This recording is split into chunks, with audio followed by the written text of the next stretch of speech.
George Hanna was a state trooper, and George Hanna was doing his job.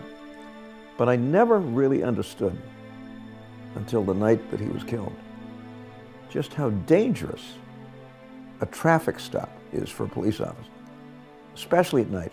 He was just a great example of the kind of courage and the kind of toughness that the public safety community that is out there making sure that we're safe. The funeral was one of the saddest events I think I ever attended and was a part of. I mean, for one thing, there were hundreds and hundreds of people. It was a pretty heavy day and a very heavy kind of burden when you're in public office and you're asking people to do this kind of work, and suddenly one of them is gone. Why? Because he did his job.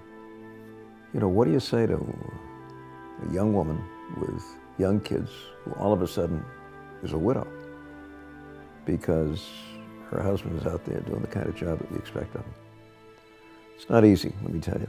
And certainly for them, just a terrible tragedy. And I just thought it was time that we recognized our law enforcement officers, especially those who, like him, gave his life in the service of the Commonwealth, and that's where the Hanna Awards began. The first ceremony was a very special one, obviously. Nobody had ever done this before. This was the beginning of this, and every governor that has succeeded me has continued this tradition, which is why we're here 30 years later. My heart goes out and my hat is off to every one of these recipients because they're great examples of public safety professionals at their best. And I'm delighted they've received these awards, delighted that we've had many nominees, equally terrific, who've been named, and I think it's just a great tradition that I hope and expect will continue for a long time to come.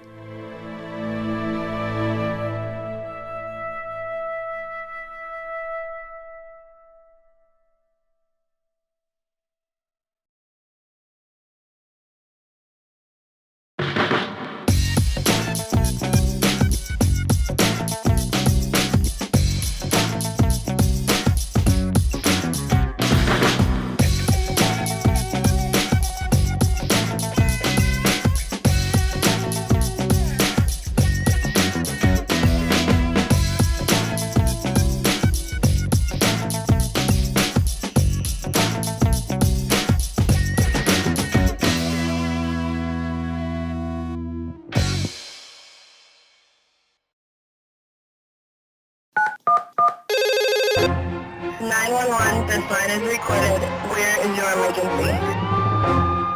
This is the first place people call. This is the first contact that anybody in this community has, whether it's somebody walking in from the street or through the phone.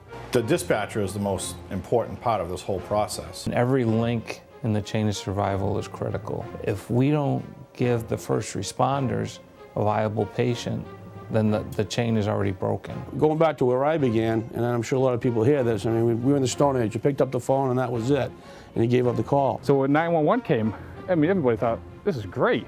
We got the address, we got everything right in front of us. So if we ever miss a call, you know, people hang up on us, we got people to go to. There are so many options for the dispatchers now to expand their breadth of knowledge, to make themselves better at their job.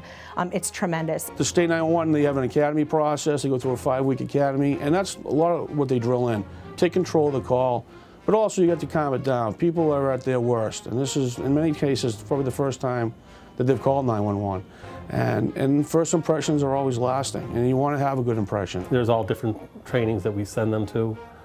Sometimes it's just good to get them out of that room and to talk to other people, other dispatchers, and to, you know, get with people that do their job, because nobody really understands a dispatcher except for a dispatcher. We are the voice of authority, but I think a lot of people expect us to know what they should do in any situation, and that we should have answers right away.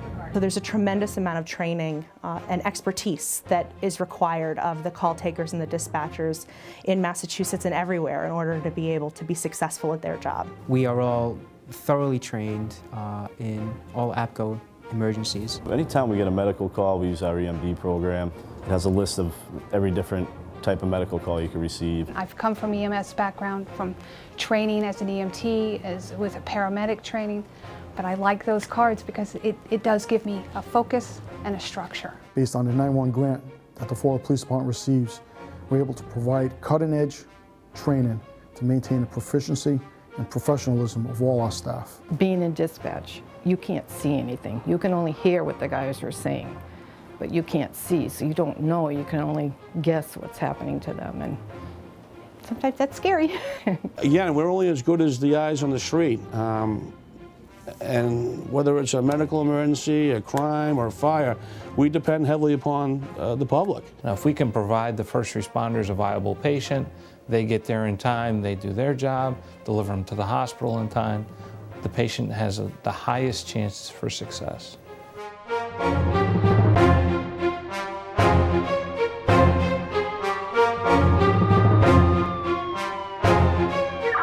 Charlie 1, the Foresters